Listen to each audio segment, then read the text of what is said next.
We are months away, maybe weeks, maybe days, from a huge altcoin rally. Let me tell you why. First of all, it's important to keep our expectations in check. You've probably been seeing some very high Bitcoin price predictions, like $500,000 Bitcoin this cycle. Just in a sentence, Bitcoin clears at least this price this cycle. What do you think? $500,000 at least. This cycle? Yes, of course.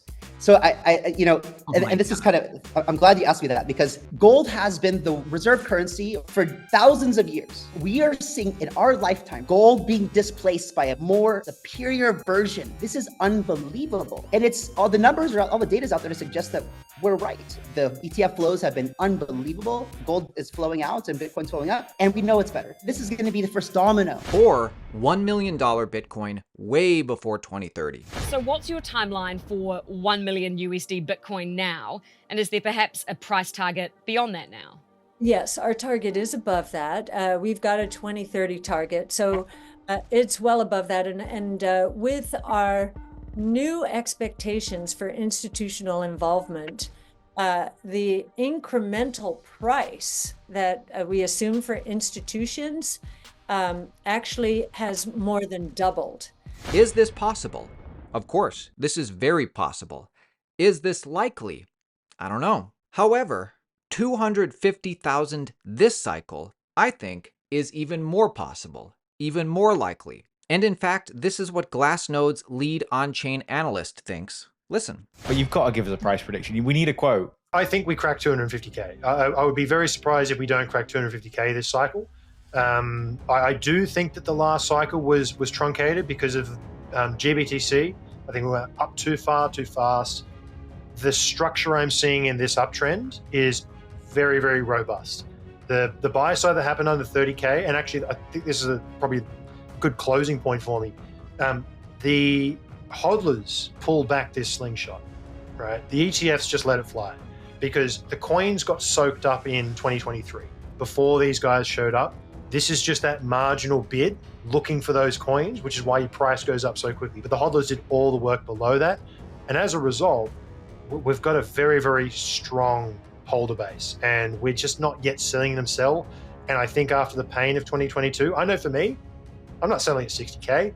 No way. I need a much higher price for the pain you put me through, Mr. World, in 2022. Do you think this is possible? Do you think this is likely? Most people do not realize what's going on here. The demand shock that we've been seeing because of these Bitcoin ETFs, it's a lot like the supply shock that happens every 4 years with the Bitcoin halving. Bitcoin ETF equals demand shock. Bitcoin halving equals supply shock. You do the math. To me, the most amazing part of this is that if we look at the average net inflows, so since the launch of the ETF approval, we can see that we added about 3.9K BTC per day. So that is the demand from these ETFs currently. And this is really significant. If we think of the fourth halving, where we'll go actually from a supply issuance from 900 coins a day to 450 coins a day, the 4,000 coins a day of demand, that is actually comparable to the first halving. So actually what we're seeing is the ETF is functioning of similar magnitude to the first halving. So we're actually having a first halving and the fourth halving in a time span of less than 4 months. And I think, people are underestimating the impact of this. We have made an all-time high within 2 months of this first halving, let's say, the ETF approval. Now, it's not literally a first halving because obviously the ETF, it's a demand shock rather than a supply shock. So we have a demand shock, but this demand shock by the ETFs causes a supply crunch, right? And so it's in a way very similar. Subscribe to our channel. We've been giving you alpha like this from rock bottom prices. When other experts were going on the biggest podcasts in the world saying this, we told you what was really going on. There's no intrinsic value to this asset. And now it's starting to be priced appropriately. So it has what's Bitcoin at? 16,000? It has another 17,000 to go down. Duh. Really? Yeah. There's no intrinsic value to this product.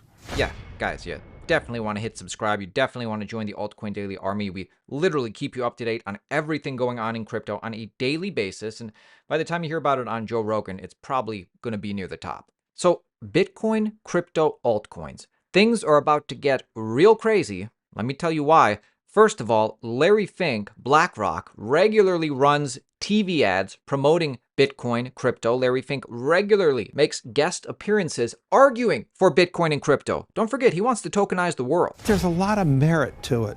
There's a lot of opportunity. It is a great store, and this is where you can debate. Is it a good store? But you know how it's made. A bunch of computers figure out But math there's problems. but the issue is if people believe that it can be an asset that can be cross-border.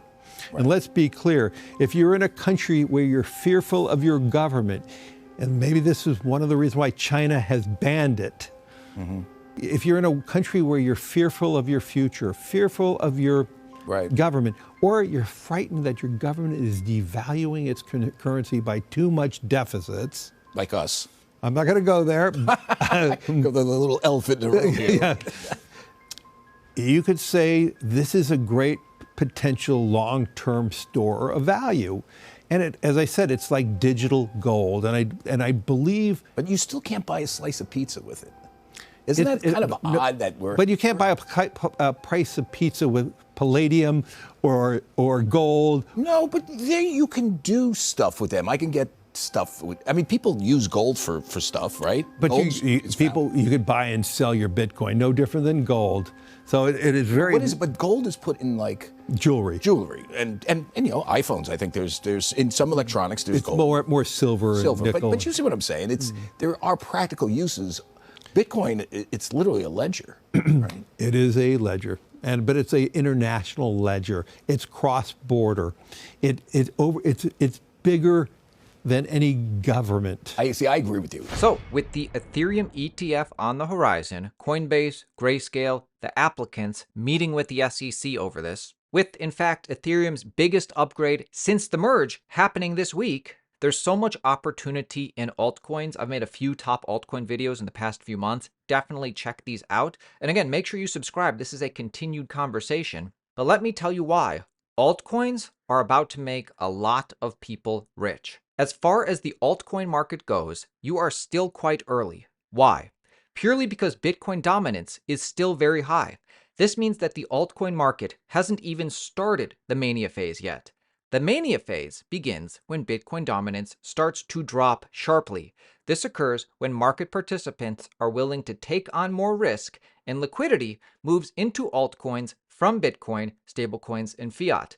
This increases the market caps of altcoins, thus reducing Bitcoin dominance. By the way, this doesn't mean that Bitcoin's price just drops. Quite the contrary. As Bitcoin will continue its own mania phase to the upside, what it means is, as dominance falls and liquidity flows into alts, the market is willing to take on more risk, hence the reason why Bitcoin dominance is always very low at the peak of every bull market or the end of any mania phase. We are very close to the beginning of a big alt season and indeed the mania phase. Going to be sharing with you some more altcoin picks that I think have a lot of upside this cycle. So again, make sure you subscribe and I'll see you tomorrow.